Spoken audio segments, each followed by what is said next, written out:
cœur du royaume d'Alada, spécialement dans la localité d'Ayou, se trouve un haut lieu de culture, de mémoire et de royauté. Il s'agit bien sûr du palais de la Reine-Mère Animaso 2 Kondodo Tolegla, un espace sacré où tradition et histoire continuent de guider la communauté. Nous vous emmenons à la découverte de cet espace sacré, ce grand patrimoine exceptionnel en compagnie de ceux qui y vivent et ceux qui font vivre ce royaume.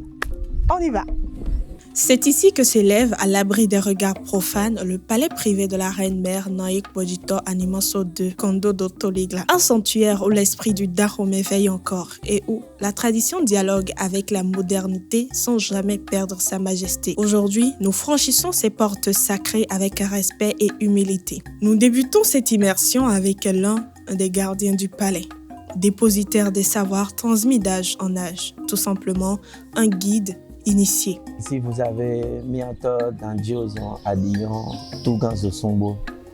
Je suis beaucoup plus connu avec le prénom Wilfried Zosombo. Mais depuis que j'ai été initié au culte Mamida et Pera Dagbe, je suis devenu Miato Dandioson Adillon Tougan Zosombo. Voilà, Tougan Zosombo, Tougan c'est le nom de mon feu père. Donc voilà. Je suis dignitaire Voduntron, Petodeka Lasia et de Mamida, Wedo et Pedata. Donc si je suis devant ce temple de Dagbe Dre, c'est parce que je suis Dre Clown, c'est-à-dire je suis dignitaire de Dagbe Dre. Voilà.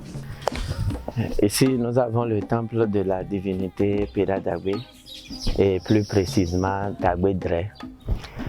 Pour votre information, je voudrais vous dire qu'il y a 9 sortes de Pera Dagbe. Il y a le Dagbe Dre qui est la mère de tous les autres. Il y a Nye, il y a Vio, il y a Likbo.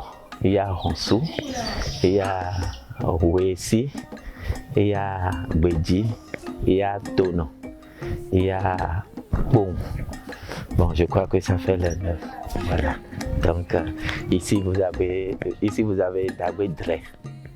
Donc c'est elle qui est la mère de toutes les divinités, toutes les entités Da. Voilà.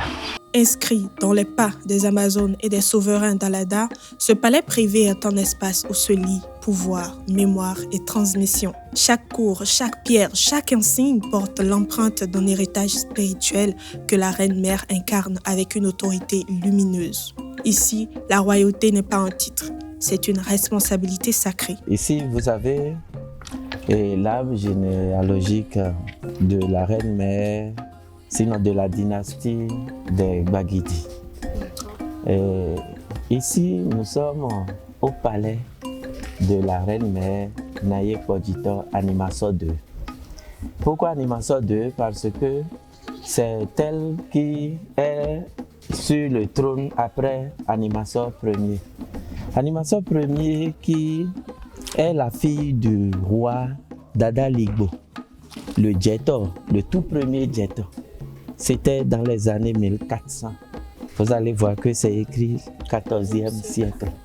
Donc, Dada Ligbo est le père de Naye Animaso.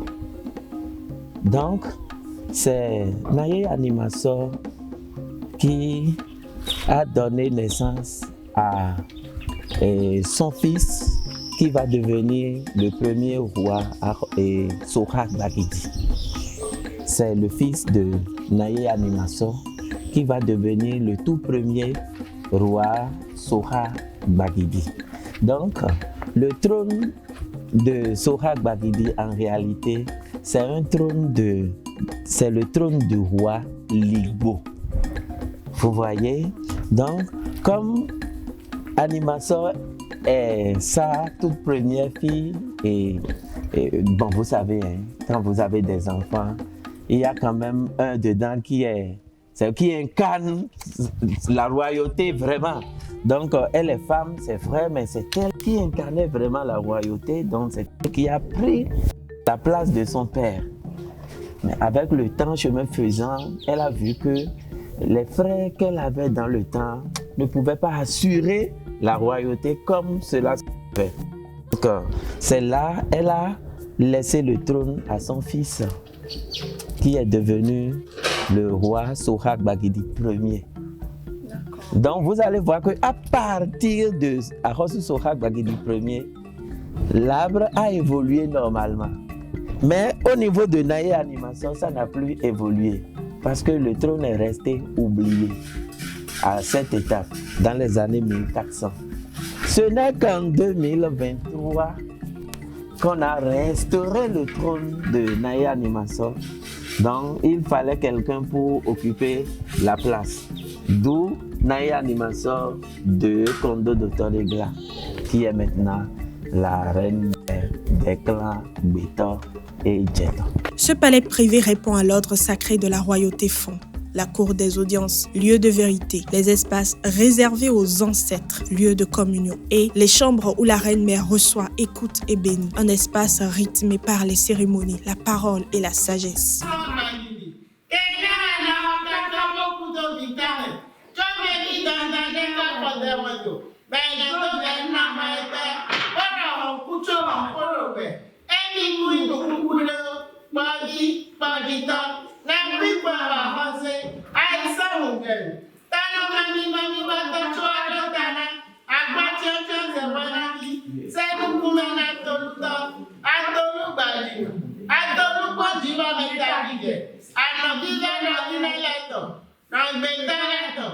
À la tête de ce domaine sacré, la reine-mère Nayek Bodjito Animaso II, Kondodo Tolegla, veille comme une flamme ancestrale. Vous êtes au palais de la reine-mère du royaume Sohag Bagidi. Le royaume Sohag Bagidi a deux volets. Nous avons le clan Djeto et le clan Beto.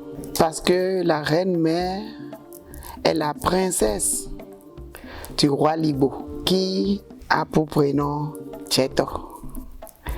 Le roi Libo a un ami qu'il a bien voulu donner à sa princesse pour qu'elle n'aille pas ailleurs parce que c'est la première fille du royaume et également elle est la prêtresse, celle qui se charge de la manipulation des énergies du clan et du royaume. Donc elle a fait Agbahako comme premier fils. Agbahako a hérité le trône de son grand-père maternel, Walibo. Et quand il a hérité le trône, il a dit qu'il est Ahosu Sohag, qui est le roi Bagidi. Entre-temps, le père de Agbahako est Beto. C'est pour ça que nous sommes reine-mère des deux clans, Beto et Djeto. Donc les Beto et Djeto sont liés par le sang, liés par les énergies de la puissance matricielle de la reine-mère Animaso. Voilà. Ici nous sommes à Alada, c'est le palais privé. Le palais même de la reine-mère Animaso est à Wawi, le premier palais du roi Sohag Bagidi, avant qu'il n'aille à Savalo. Voilà. Son autorité est héritée, mais son rayonnement est construit. Elle porte la mémoire, guide son peuple et protège les équilibres invisibles du royaume. Les reines-mères sont les mères du roi. Elles sont la protection, l'appui spirituel des rois. Habituellement, les reines-mères ne sortent pas.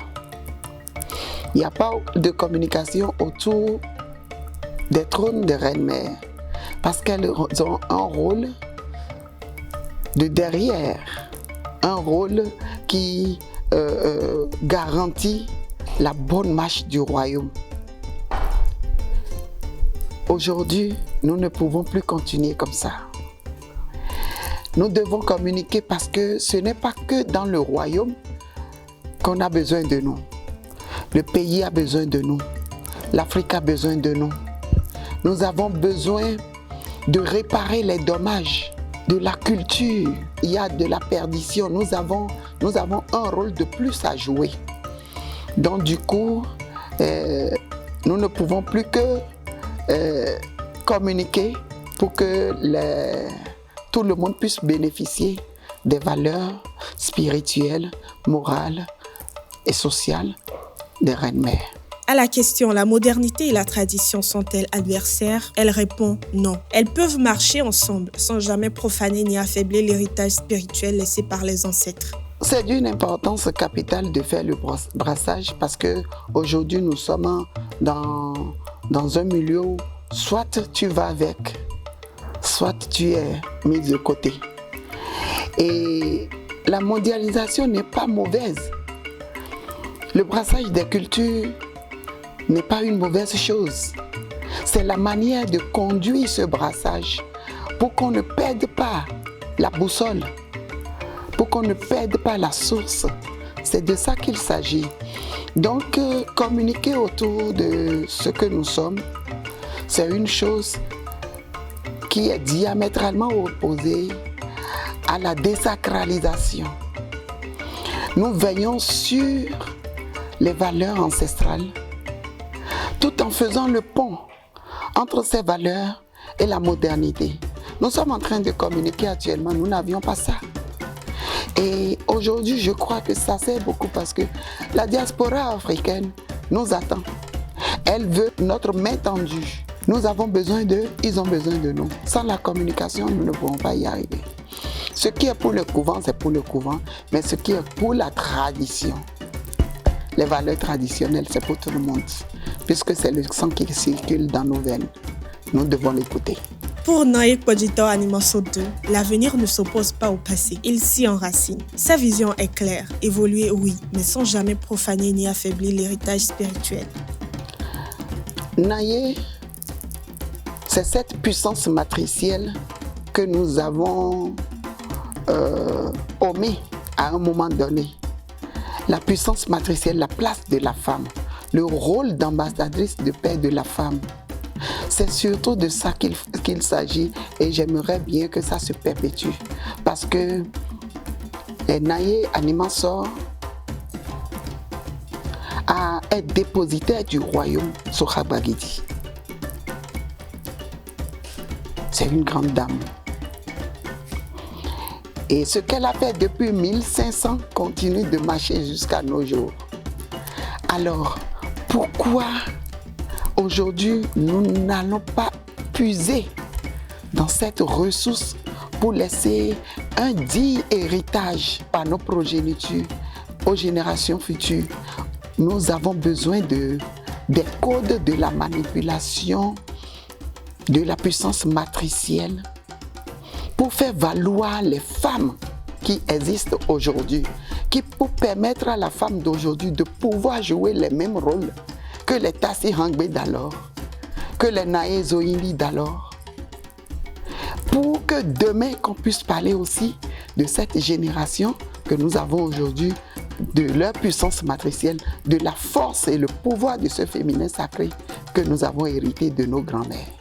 Donc je tiens à restaurer cette valeur et à restaurer les valeurs d'origine de la femme, les valeurs originelles de la femme pour que la femme puisse reprendre sa place dans la société pour un bon développement et pour une Afrique meilleure. Ainsi, le palais privé n'est pas seulement un lieu, c'est une lumière qui guide, une école de sagesse, un refuge où la parole se charge de puissance. Chaque dimanche, il y a le culte que nous faisons. Et chez nous, le culte est un peu différent de ce que les gens ont l'habitude de faire. Nous n'avons pas fait le culte et nous arrimer à ce que les Occidentaux ont apporté ici pour nous avertir. Donc nous faisons le culte pour vraiment honorer, célébrer, magnifier nos ancêtres. Et cela se fait à travers des prières, des libations. Et il y a aussi, à des moments donnés, nous ouvrons des portails dimensionnels pour échanger avec les ancêtres. Vous voyez. Et les jeudis, par exemple, nous consacrons cette journée à des pratiques telles que les vossissa que nous faisons ici au palais.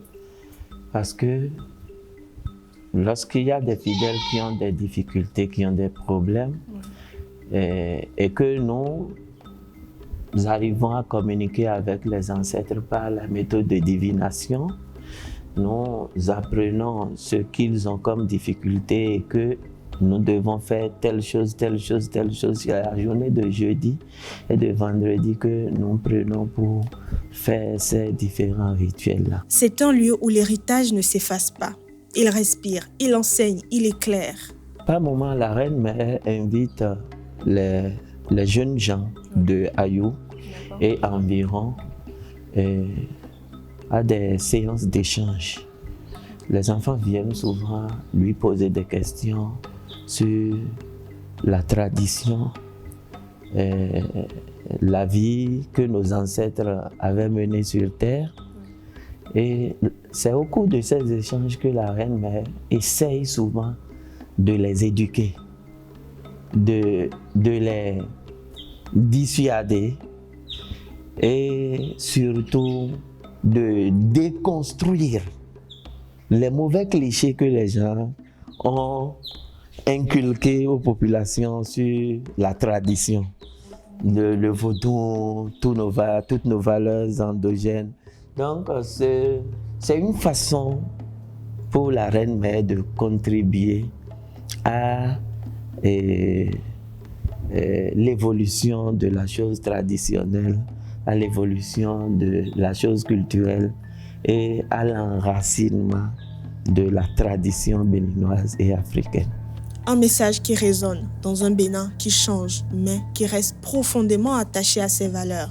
Nous faisons par exemple le festival Djogwemi Tonaye, mais dans les activités du festival, il y a des rituels que nous faisons pour peut-être restaurer la femme, restaurer l'âme des personnes qui sont venues. Et à part ça, il y a d'autres cérémonies qui sont spécifiques à des cas bien déterminés. Quand la personne a telle difficulté, par exemple, il y a des rituels qui sont spécifiques pour débloquer la situation, pour alléger les peines de la personne, pour lui retracer son chemin spirituel, pour peut-être l'aider à s'aligner avec les forces invisibles de l'univers. L'utilité du festival Djogwemi Tonaye est d'une importance capitale, puisque sur le festival, nous restaurons la femme, nous restaurons la famille, puisque si la femme se reconnaît et reconnaît le rôle qu'elle a joué dans son foyer, la société irait mieux. C'est pour cela que, depuis 9 ans, nous avons pris la reine à organiser ce festival chaque année qui parle de la puissance matricielle et du rôle de la femme dans la société, dans nos mœurs, coutumes et traditions. Il est d'une importance capitale que l'homme puisse connaître mieux la femme pour mieux bénéficier de ses grâces. C'est pour cela que le festival Djogwemi Tonaye n'est pas que pour les femmes. C'est pour la famille, c'est pour le pays, c'est pour la société, c'est pour la bonne marche du développement.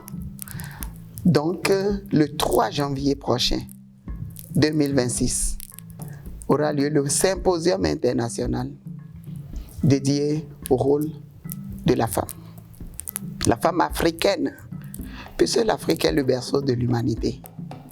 Et nous avons un rôle primordial à jouer dans le monde entier. Si la femme africaine se retrouve, si elle retrouve ses valeurs, si elle joue bien son rôle, le monde irait mieux. Donc la femme africaine a désormais, à partir du 3 janvier, un guide, un livre, guide de la femme africaine, qui sera vraiment un pont pour les femmes cadres. Quelle est leur relation avec la tradition? qu'elles ont d'importantes à apprendre, à puiser de nos traditions pour mieux utiliser les capacités professionnelles, les entrepreneuriats, tout ce que nous faisons. La femme africaine, c'est une battante. Nous travaillons beaucoup.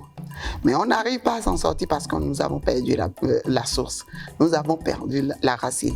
Et l'arbre, sans sa racine, meurt. Les feuilles meurent. Donc le 3 janvier prochain, le festival Djogbemi Tonaï a un symposium qui, déjà, le fait de participer à ce symposium peut déjà éclairer, illuminer les esprits pour mieux puiser de la capacité, du potentiel de la femme pour de grandes réalisations. Donc les chercheurs seront là. Nous avons des invités venus de la diaspora et un peu partout. Ils seront là. On a une invitée de Boston, on a une invitée qui vient des États-Unis, et on a d'autres qui viennent de l'Haïti, on a la famille qui viennent aussi de l'Europe. Donc on sera ensemble. Il y aura les chercheurs, les scientifiques, les cadres, les prêtresses. Il y aura les femmes de tous genres, les entrepreneurs. Nous allons juste nous asseoir et parler de la femme africaine. Et à travers cela, le lancement du livre. Ce serait un nouveau départ pour la femme africaine. Du 3 au 6 janvier, nous sommes ensemble et j'invite tout le monde à participer. Tous ceux qui seront ici du 3 au 6 janvier vont repartir avec quelque chose de très précieux. Le rendez-vous est donc pris. Fils et filles d'ici et d'ailleurs, tous invités à participer à ce grand festival dans le palais privé de la reine-mère Naye Podjito Animaso de Kondodo Todigla, un palais qui apparaît comme un pilier du royaume, un pont entre les mondes visibles et invisibles. En premier temps, je vais inviter les populations à aller à la rencontre de la tradition. Je ne demande pas aux chrétiens, aux islamistes, aux gens des autres religions d'abandonner ce qu'ils adorent. Mais nous sommes africains, nous avons une tradition. Les religions que les gens nous ont apportées là, c'est leur tradition de chez eux. Donc on vient nous imposer leur tradition, mais nous on laisse notre tradition. Je ne vous demande pas de laisser le christianisme ou l'islam, mais ne laissez pas votre tradition. Venez apprendre ce que c'est que la tradition africaine. Aller à la rencontre du vaudou ne veut pas dire que vous êtes nécessairement adepte du vaudou ou vaudouiste. Donc, cherchez à connaître votre histoire, cherchez à connaître le vaudou, à voir ce qu'il y a de bon, ce qu'il y a de mauvais chez le vaudou. Comme ça, vous saurez vraiment qui vous êtes vous-même. Oui, pourquoi pas. Nous sommes à la veille de la nouvelle année et nous sommes en plein préparatif pour les élections au Bénin, et comme je le souhaite tous les matins sur mon trône, dans les temples, je souhaite la paix, que tout aille dans l'amour, dans la cohésion, dans la fraternité, que les élections, c'est très important pour nous parce qu'il faut ça pour que chacun puisse jauger également de ses capacités. Que ceux qui vont gagner acceptent de jouer leur rôle dans la plénitude, que ceux qui vont perdre acceptent de continuer à travailler pour mieux gagner d'autres places et que main dans la main, que nous conduisons le Bénin dans la paix. Et je souhaite également la paix pour l'Afrique et que cette fin d'année soit une fin d'année de joie, de réussite et de bonheur pour tout le monde. Soyez bénis également. C'était donc un tour au palais de la reine-mère Naye Podjito Animaso II. Un palais qui n'est pas seulement un lieu historique, plutôt un patrimoine vivant, un pilier culturel et spirituel. Merci à la Reine Mère et bien sûr à toutes celles et ceux qui l'entourent pour cette immersion au cœur de la tradition.